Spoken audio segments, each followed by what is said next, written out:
Et voilà, la petite bestiole, hein. Donc rocket stove, avec un couvercle. Voilà, ça c'est pour que les relents de fumée ne remontent pas. La petite crolle ici pour récupérer un max de chaleur, hein, plutôt que d'aller directement à la cheminée. La cheminée et une petite clé de tirage pour quand il fait vraiment trop chaud, bien que ce soit pas le meilleur pour le rendement. Alors, je vais tenter de vous montrer. C'est un petit regard évidemment, c'est chaud. Voilà, on voit la flamme qui tourbillonne.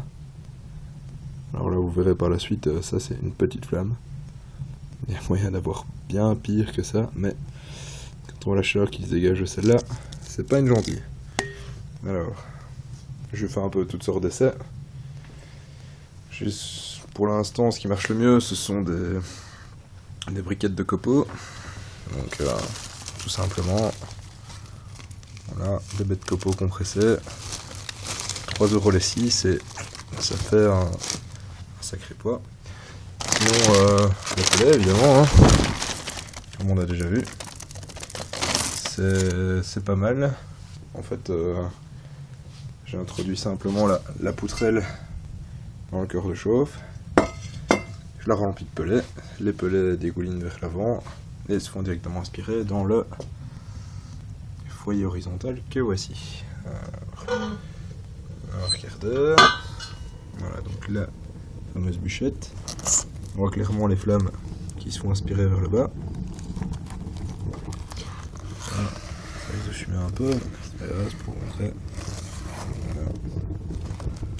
L'avantage de la bûchette, c'est qu'elle fait pile poil le bon trou par rapport à mon foyer, qui lui est en brique réfractaire, dans une espèce de bonbonne de gaz, enfin une bonbonne de gaz découpée évidemment. Alors ici on avait un tuyau que j'avais mis pour faire des essais, hein. Donc je pensais faire un remplissage de pellets automatique, mais vu que ça marche mieux avec la poutrelle, et que j'ai plus ou moins 3h30, 4h d'autonomie, je pense pas que je vais le faire. Alors dans le fond, on a une double grille, pour éviter que les pellets ne se barrent trop loin, n'est-ce pas? Et en dessous un cendrier évidemment, avec une brique ici qui a fendu, mais qui sera remplacée pour boucher le trou, hein, simplement. Petite brique amovible. Il y a quelques fuites, mais c'est pas grave. De toute façon, il faut bien qu'il y ait de l'air qui passe. Voilà. Niveau rendement, bah, c'est pas compliqué. Je ne sais pas poser ma main dessus. Et je l'ai allumé il y a 15 minutes. Sinon, pour la cheminée, après 15 minutes, ça commence à chauffer, mais je sais toujours laisser ma main dessus. Pas de soucis. À mon avis, je vais bientôt pouvoir fermer la clé de tirage. Et alors en général, quand je mets du bois un peu humide ou quoi qui fume, je repose des petits ronds ici dessus, simplement. Ça diminue un peu l'arrivée d'air et ça évite que ça fume. Parce que mon couvercle n'est plus très étanche. Voilà. N'hésitez pas à laisser vos commentaires, surtout poser des questions hein, si jamais vous voulez quelques renseignements.